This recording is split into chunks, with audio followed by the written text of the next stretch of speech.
Hello. Calling it to order. We're just announcing the beginning of the meeting. This is a little bit different format. We're not following an agenda as such. This is a public meeting so that everyone in public gets to express their opinions about the budget, which will be discussed and passed one form or another in the regular meeting that follows this meeting. So what we've done is left everything to the public. There's a place to come up and speak. It's maximum of 10 minutes.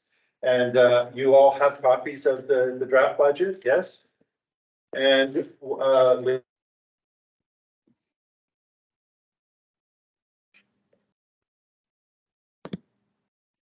the one that the document you have. Led, I'm finished. Do you want to begin the meeting, please? I'm sorry, you're breaking up. Would you like me to do my presentation now? Absolutely. Yes? Yes, please. Good evening, Mayor Gould, Council, CAO, and guests. The municipal budget process starts with a collection and a collaboration of estimates for the year, with department heads working collectively from collection to presenting to council. To accept these estimates and authorize the final tax billing, council is required to adopt bylaws to set the tax ratios and the tax rates for the year. On the agenda tonight are those two bylaws for council consideration. The adoption of tax ratios and rates is completed in compliance with the Municipal Act, the Assessment Act, and the Education Act. To assist municipalities with ensuring compliance with the mentioned acts, the Ministry of Finance provides assistance through the Ontario Property Tax Analysis website. The Ontario Property Tax Analysis website receives assessment information from the Municipal Properties Assessment Corporation, as we do, including changes during the year. On this site, the treasurer has the opportunity to create many scenarios using many tools available within the website and ultimately providing the tax ratios and tax rates based upon adoption of estimates by council. The 2023 estimates before council require $1,546,482 to be collected through municipal general taxation.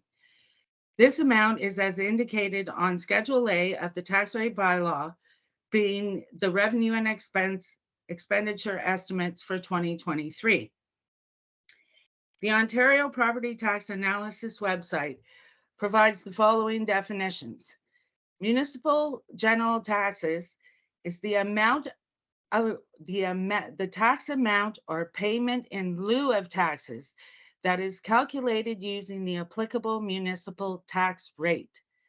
The municipal tax rate is applied to all properties to fund the services required to operate the municipality according to its taxpayers' requirements. Single-tier municipalities are responsible for setting the municipal tax rates to fund all provided services. Municipal tax rates do not include education taxes. Payments in lieu, as included in the municipal taxes, are defined by revenue received by a municipality for properties that are exempt from property taxation. To recognize the cost of providing services to properties that are not taxed, the provincial and federal government make payments in lieu of paying taxes, also known as grant in lieu of taxes, for properties they own. Payments made by the provincial government reflect the equivalent of the municipal tax component, but exclude education.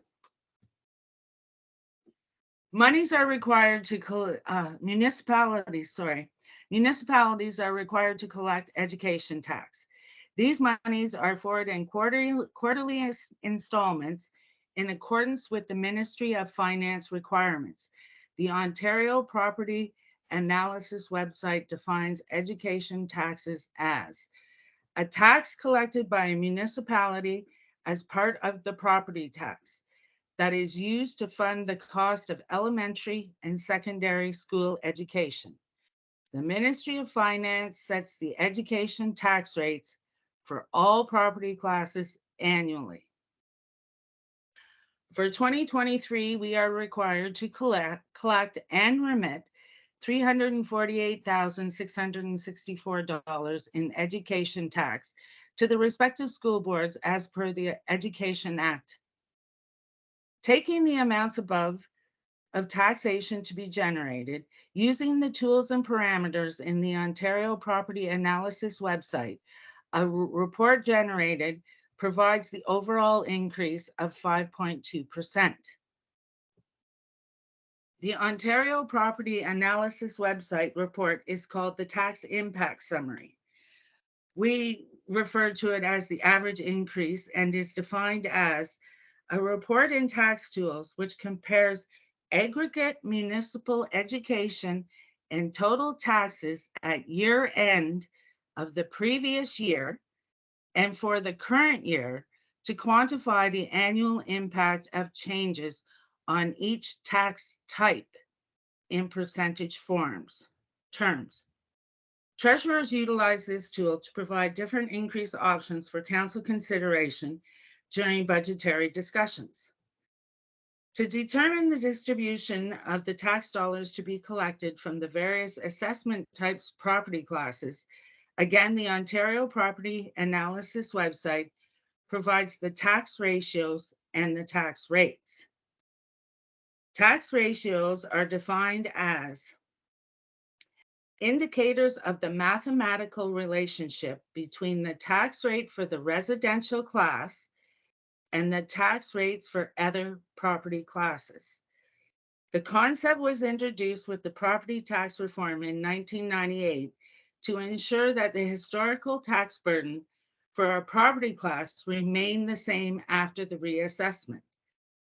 As the residential class is the basis for comparison for all other classes, its tax ratio is always 1. That means that if the tax ratio for a class has a value of 2, the tax rate for the class when measured against the residential rate is 2 times more. Single-tier municipalities are required to pass an annual bylaw to adopt tax ratios for a year. And tax rate is defined as a percentage tax rate, a percentage rate that is applied to the assessed value of a property to determine the taxes payable.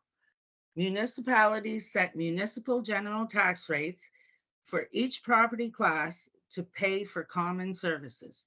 The provincial government sets the education tax rate. The municipality is responsible for collecting education and property taxes. Upon the adoption of these bylaws tonight, and as indicated in the tax rate bylaw, the final bills will be prepared and mailed hopefully by the end of next week with a due date of September 29th, 2023. Thank you. Thank you, Leanne.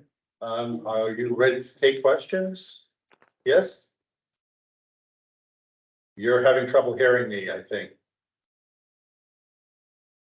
Leanne, Yes? ready to take questions? Yes.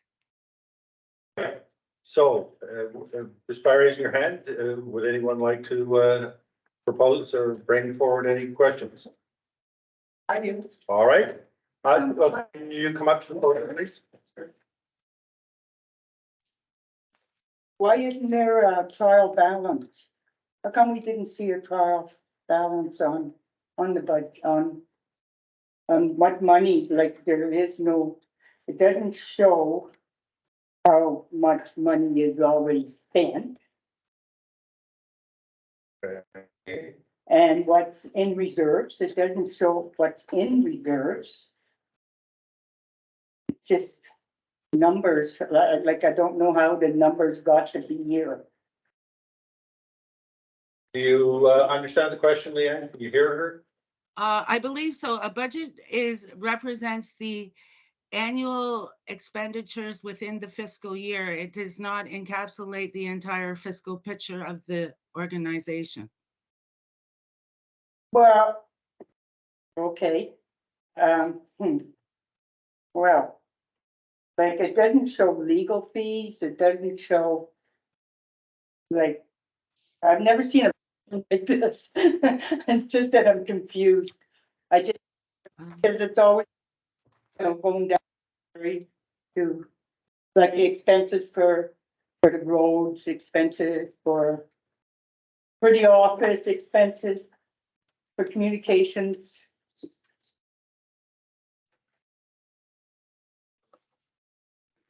I guess she's. The Budget. schedule to the bylaw is encapsulating the information as we have to report to it in our financial information return. At the time that the audit is completed, you get a more, they call it a financial report, which lays out that type of information, because some of the information you are looking for is something that doesn't change throughout the course of the year. It changes at the end of the year, or at the beginning of the year, such as reserves. The budget as presented before you does show the total cost of roads. It shows the cost of the general government operations, and I've pulled out the capital and or transfers to reserves. But as I indicated, this is what is the expenses and revenues for just specifically this year. Because at the past council from years back, always done a trial balance every 4 months, and was like, we used to have a newsletter, but we don't have it anymore. So every 4 months, we used to have this a trial balance showing how much money's been spent in the community and what is what. Right, Yeah, that's all I wanted to know. actually, Donna is going to address. Yeah, if I can just mention more about what Leanne is trying to say. So the budget is just a picture of the money that we need in order to operate from January 1st, 2023 to December 31st, 2023. It's not an expense and revenue actual to date. That is what you're accustomed to seeing in those newsletters, is how much money have we spent to date in all categories. Yes. Where this is not what it is. This is the money that the organization called the Municipality of Calvin requires in each of its environmental health services, social services, in order to get to the end of the year. So that's different than reporting on what the actual expenses are. Then we don't have the opportunity to question any of your spending. That's right, because we go by budget. So when the budget is approved, that is what the organization, the Municipality of Calvin, has to spend in one full year. And then staff, council need to make sure that we're on track with that bottom line. So if you were to see, for example, today, materials and supplies in the office equal, I'm making something up, $4,000 in the year. And then at the end of the year, we spent $2,000, but the balance, we ended up spending it on toilet paper. That's another. So it doesn't really matter how it's spent as long as we're managing the budget within the revenue or the expenses category. So operations has a total budget of general government operations. In this case, proposed budget 431,405, whether that's spent on curtains, on water, on heat. So how did you come up with the other total of proposed budget? Yeah, so and I'll get to Leanne to speak more in detail about that, so I don't steal the show. Last point, Yeah. if I may, there is another thing coming, and Leanne is working on that. It's called the year end. And the year end has not yet been completed from last year. Last year. But it's at BDO and will be completed. Yeah. That year end shows more detailed analysis of expenditures. When we complete the year end for this year, and I hope we can do it a lot sooner this year, there is a website and it's called FIR, Financial Information Reserve Reports. And that website shows you detailed breakdown of everything that's spent in the township. It's, I don't know, I'm guessing 15 pages in length, 20 pages in length. And it's a breakdown of everything, and it's accessible to all residents. And it's a result, when Leanne finishes her year end, it will be transferred over to the FIR report and will be available online. In that report, you can go and look at Calvin Township, Papineau, Cameron, and Mattawa, and compare how each I've done township. that before. Have you done that before? Yes. Yeah, so, I mean, this information is forthcoming, but what this budget here is we have to set a tax rate so people know, you know, what Yeah. money is being taxed. And every year we have a situation where you have inflation. Prices go up. The grader, the sanding truck Mm, have greater expenses because of the fuel costs going up or because of replaced equipment. We have to work within a budget so that, you know, you spend and say, okay, well, we're gonna charge you at the end of the year a 20% tax increase. That's ridiculous. So what this is saying, as Leanne just mentioned, 5.2% is the increase in taxation from last year to this year. And actually, that's very respectable. I know that there are neighboring townships that are 7 and 8%. So what that does is it limits what we can spend going forward because we have to stay within budget based on a 5.2% increase. Is that sort of? yeah, that's good. Thank you. Great questions. Thank you. Yes, thank you. And thank you for having the courage to speak, because it's always hard to get up in front of other people. So anybody else? Is this being recorded? Yes. So I go back and listen. You can go back and listen to it. Absolutely. And you're actually live. Does anyone else have any questions, comments? Please, anybody? No? I will just ask a question, Okay, just because I can. I am Helen Michon, in case anybody doesn't know. I'm from Peddler's Drive. Just, can I ask a question about some of the expenditures on here? sure. I know there was some debate, about Castle Home expenses. Anybody shed some light on the 49,000 that we have to pay for that or budgeted for that? Yeah, Are we still in that zone that we have to pay that portion from? Leanne? That is the levy as put out for Castle Home. Based on 2023, we don't, as a municipality, as a partner in that organization, until we get out of it, we're obligated to make the payments. Do we have an estimate of when we could get out of that? Well, that is beyond the scope of this thing. Yeah. But I will tell you that North Bay just met, and our hope was that they would, it's a very long story, and I don't want to take No, up everybody. But there is a section in the Ontario Long-Term Health Care Act that says there are 7 municipal boards. Mhm. We are one of those 7 boards. And that board means that everybody in that board can be levied the cost of operation for that municipal home. When we were trying to desperately to get out, the best result seemed to be that North Bay would take over the home. And that just went before North Bay Council, and they have voted not to take over the home. Okay. Now, that means that we still have a provincial obligation to pay those operating expenses. That doesn't mean that we have no future and no chance to change things, but the way that we were hoping to change it hasn't come to fruition because North Bay voted it down, or at least they have said that they intend to vote it down. Understood. So right now, this budget includes us making that expenditure to Castle Home. Are we gonna throw up our hands and say we give up? No. Well, thank you very much. And we are still like helping out Mattawa in the meantime. Are we doing some budget for that? If I could respond to that.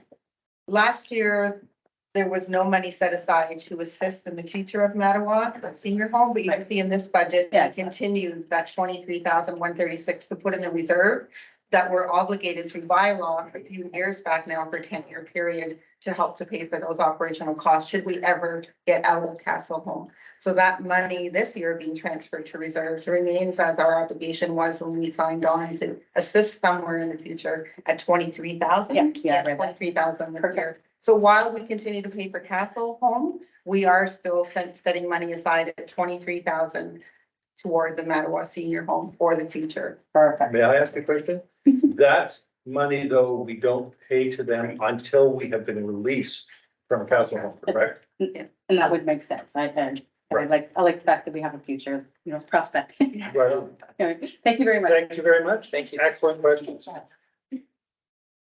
Would anybody else like to ask any questions or make any comments?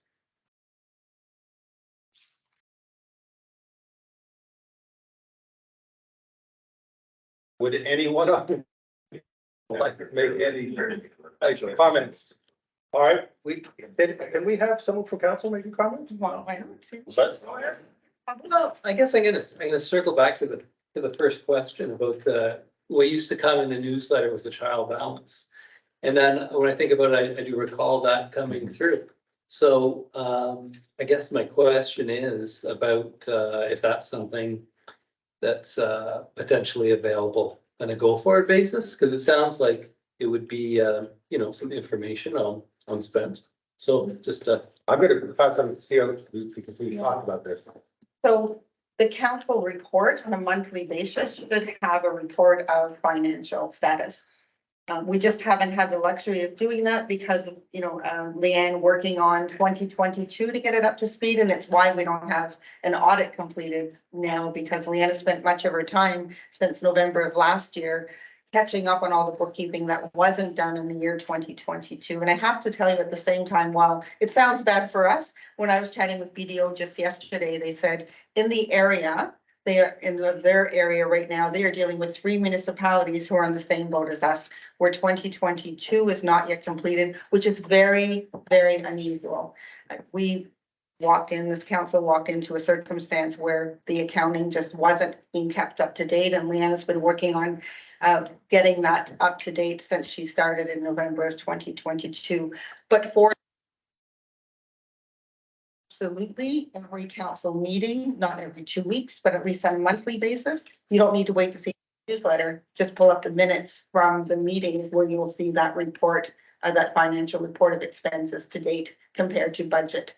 So that you should expect to see that, and council should be demanding to see that every council meeting on a monthly basis. So not every 2 weeks, because that's a lot of work to pull the reports together, but you and they should all know what the status of expenditures are every month, not quarterly. And just so I can emphasize what you're saying, Brandon has been working really hard to learn how to do that, and we're hoping it's gonna be where the roads report is gonna come from. Yeah, so we're bringing change to the council table also. If you weren't here at the last meeting, you'll see that Brandon, who's our acting road superintendent, was here, very happy to be here to share things that are happening on roads. And I will be meeting, as I have been with, we don't have a huge number of staff, but with the heads, landfill, to find out what it is, happening over there, what they're doing with fire, with roads. And Brandon was to be here tonight, and we'll let you know.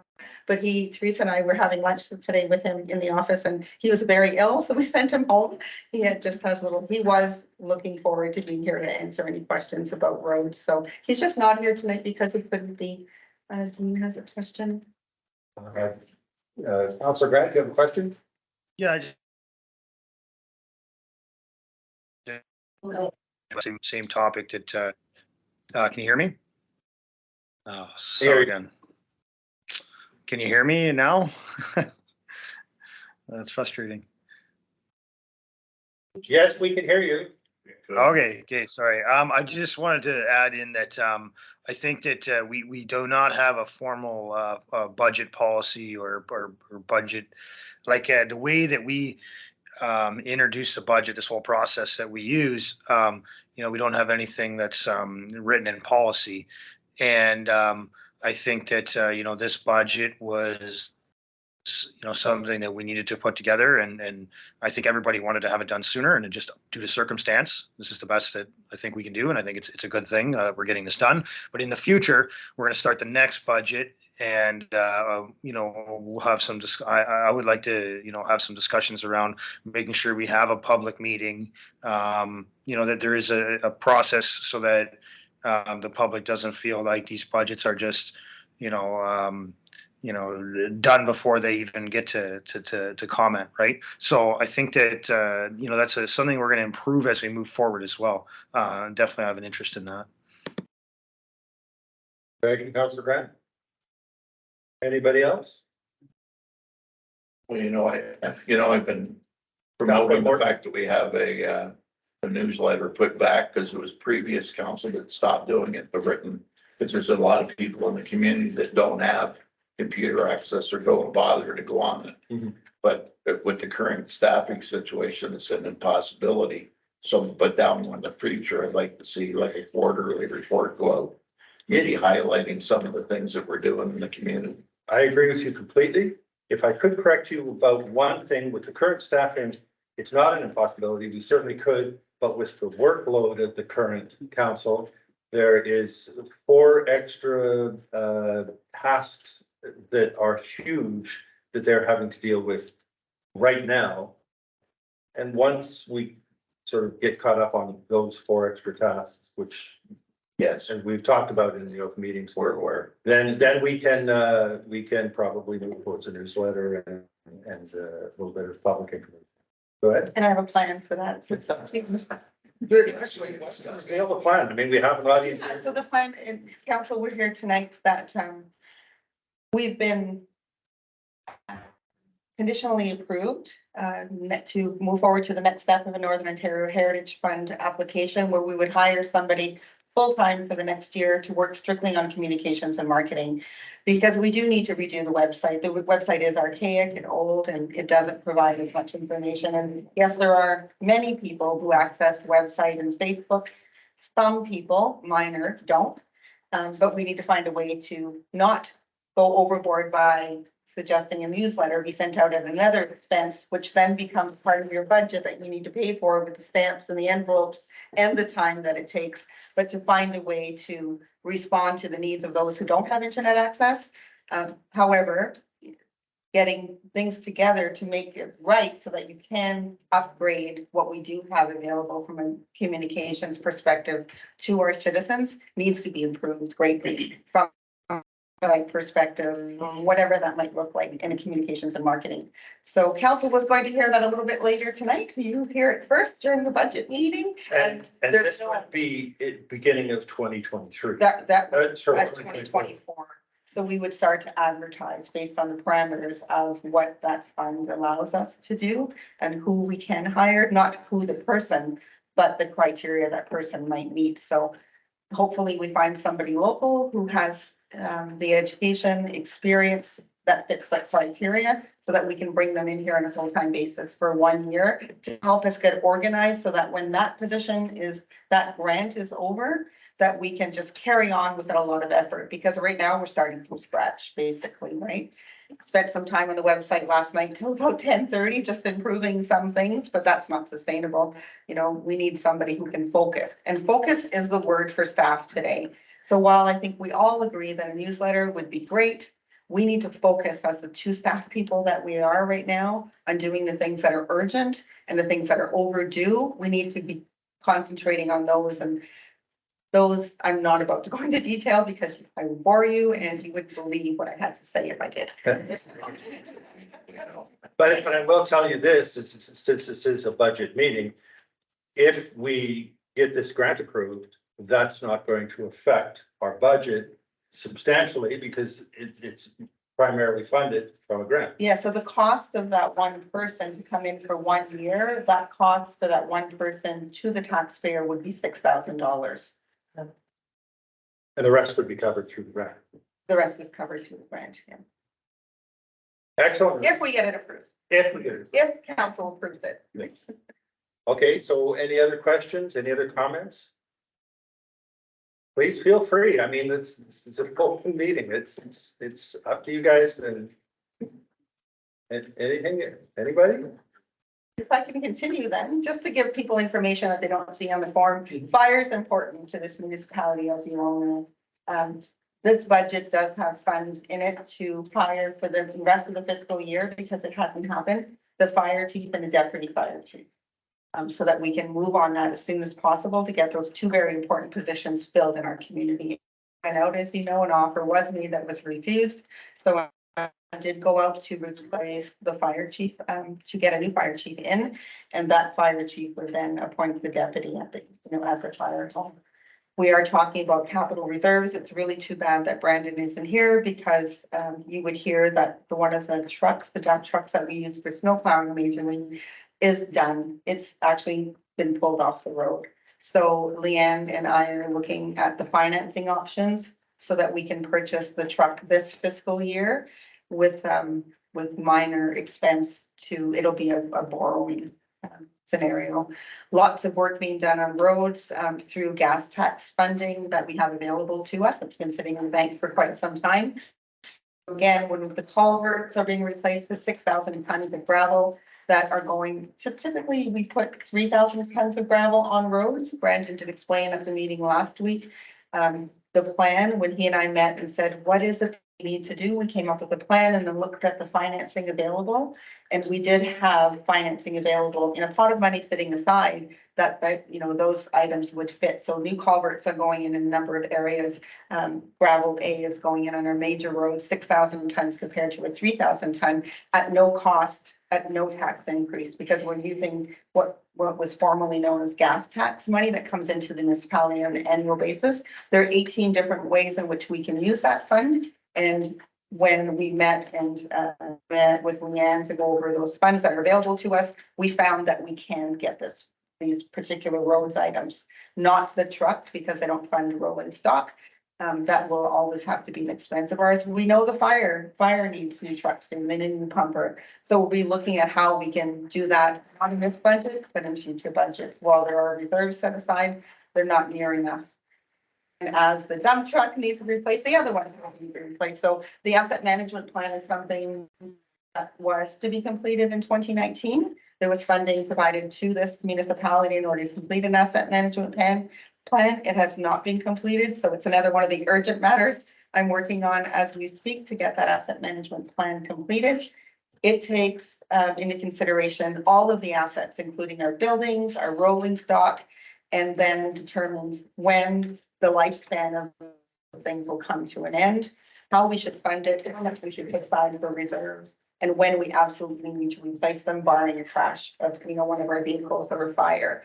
So that asset management plan, I'm very hopeful that we can have it completed by the end of this fiscal year, December 31st, 2023, so that we can go into budget talks armed with information that's current about the value of our assets and when they need to be replaced, so that we're putting the right amount aside. So every time we put money aside in reserves, or every time that we purchase something new, there's there is an expense to the taxpayer. So, and we will continue to look for ways in which that doesn't, through grants, but sometimes that's impossible. One more thing, sorry, lost. Bridge reports. So we do have every 2 years mandated to do a bridge assessment report, and we have 5 or 6 bridges. Six bridges in our municipality. That report on the bridge just got completed in December of 2022. It does fit into our asset management plan too, because engineers go out and look at those bridges and they tell us when they need to be replaced, what the status of them is. And we actually are getting a presentation tonight from one of the engineers who participated. So if you want to stay later, Antoine is going to be here tonight to represent the engineering who completed that bridge study. And they have been involved for the last 3 or 4 studies, that particular firm. And Antoine happens to work for East Ferris, so it's what he does on a full-time basis, working for municipalities. So stick around or watch later and you'll hear more about the bridge report and how that bridge management study came to be. All right, well, if nobody has any other, Councilor Benz. Question about when people could expect them to receive their tax notices and then the methods in which they could pay them.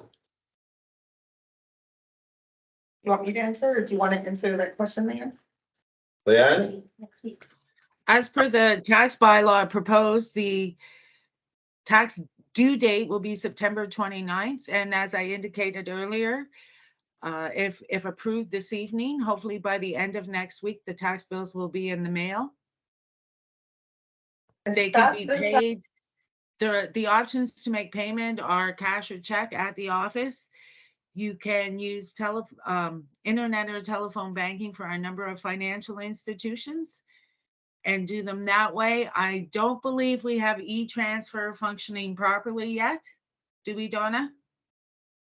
It's been out since May and it's another urgent item, waiting for the bank to be looking into that. We haven't been able to resolve it since I've been here 3 weeks now, it's really a little bit more. But e-transfer is typically a way. Something's going on that we cannot, and the bank's has been looking into it.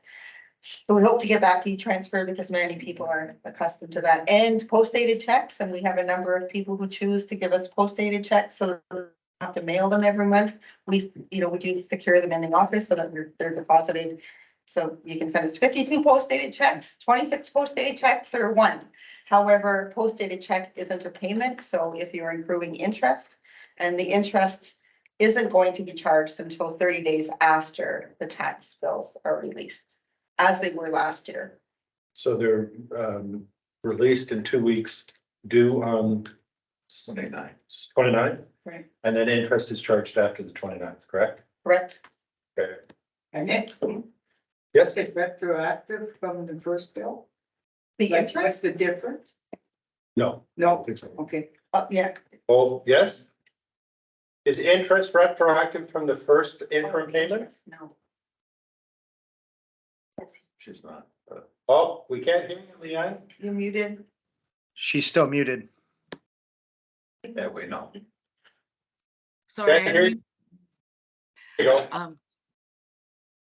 The final bills are calculated and the interim payments are subtracted. However, then any outstanding payments and interests are added back in to that final installment as it appears at the bottom of the bill. But that would only be on the balance remaining, correct? Yes.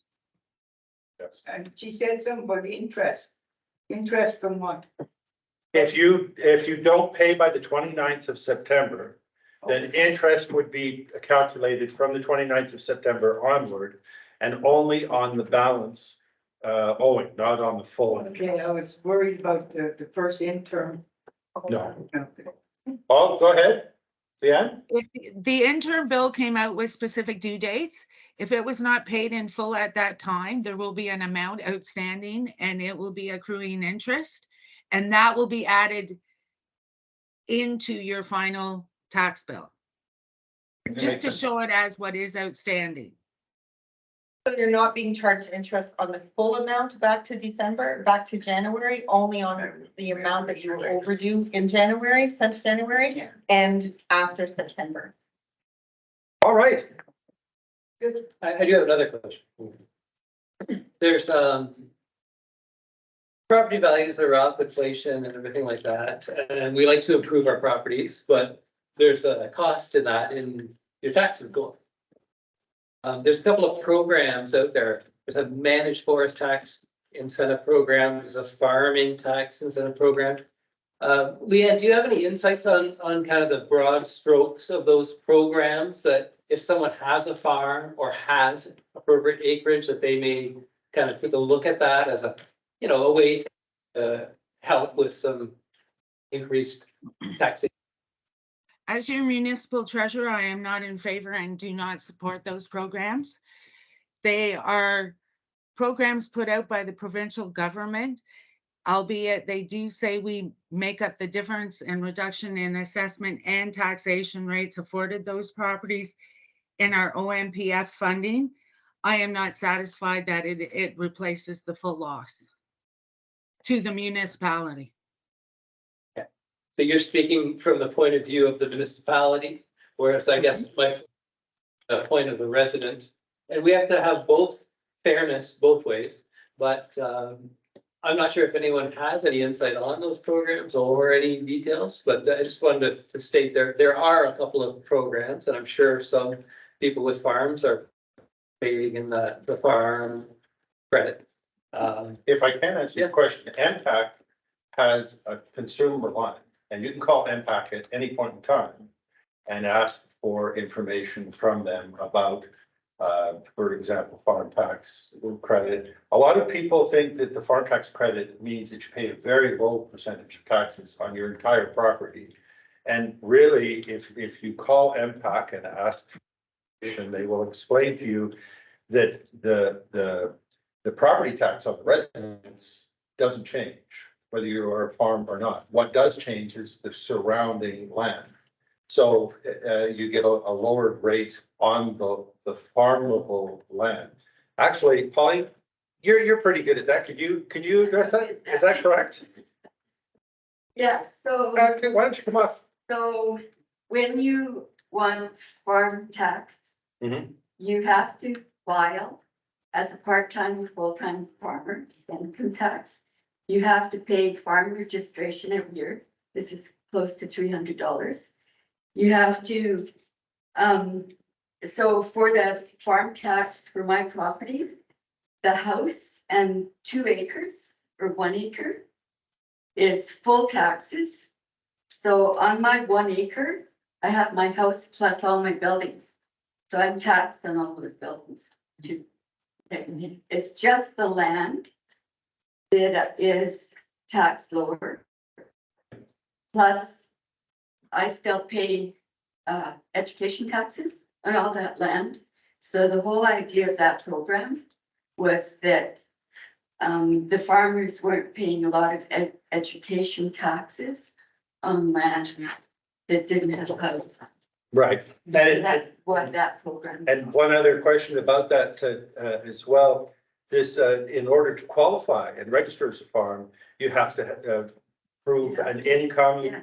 $7,000 income. Right, So, so you do have a file. right. that You get that income as. So this is a relief for farmers as such, and I think most farmers that are running a farm that are making that much profit per year would already register, but it doesn't. The perception some people has is that it takes all of your taxes away, and it really No. doesn't. No, and my, if it was on a corner lot of 2 acres, I'm still paying the same amount of tax on my house and buildings. Right. As if I only had 2 acre lot. Right. It's only the land that is reduced. Leanne, you had a comment? Yes, I was just gonna say that the farm tax rebate programs, I believe, are available through OMAFRA. And the managed forest is through the Ministry of Natural Resources and Forestry and whatever that long term it is now. And there's all kinds of information on the websites. As your treasurer, I don't support it, but I would be more than happy to point anybody looking for information in the right direction. Absolutely. Thank you, Leanne. Thank you. It's through Agricorp, not the Ministry of Agriculture and Food. Okay, You approach Agricorp for the information on farm tax credit. thank you. Thank you, very much, Colleen. All right. Sorry, Bill. My only comment would be that you all know it's being recorded. So when you do talk, you have to speak up because the microphone's here. So but we've got 2 counselors that are actually on Zoom. So if they can't hear you, because I know I speak low and I'm always criticized about it. So I have to speak up. I'm just reminding you that maybe it would be a benefit in the future if somebody has a comment to come up, because the microphone has to pick you up for all those people that don't bother to come to these meetings. Sorry, Bill, I didn't hear you. What did you say? I said to all people. And, you know, having Pauline speak brings up another good point. It's not about budget, but I was chatting with the mayor recently to say, as we're bringing the bridge person here tonight to talk about that study, there are a number of other speakers that we should be bringing to council for their information to the ratepayers, and we can add that information on to the beginning of a council meeting for the general public to understand some of these programs and services. You know, the bridge is one of them. We won't bring Castle home here, but there are a number of other topics that we can be bringing to the table for the public to learn more about that. If I can just, Yeah, Pauline, that's what I'm saying. Pauline, Pauline, because she's our representative.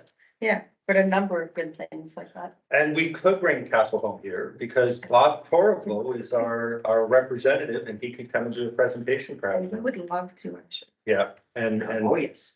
he's on the board. There are a number of board members and they're chosen from different townships each session, and Bob Corvo is possibly someone we could bring in to talk more about Castle Home to fill people in on. And our integrity commissioner, there's the plan to bring him forward too, so that people recognize and understand what it is an integrity commissioner does, when to submit an application or, you know, a complaint, but when to submit something to the integrity commission, what happens, you know, through that process. So these are all things that we have planned in the next few months, probably on a weekly basis, because that gets to be a little bit too much, but at least a few times a year to bring those guest speakers in so that public can be more aware of things that impact the business of the municipality and that you should know about from a public perspective.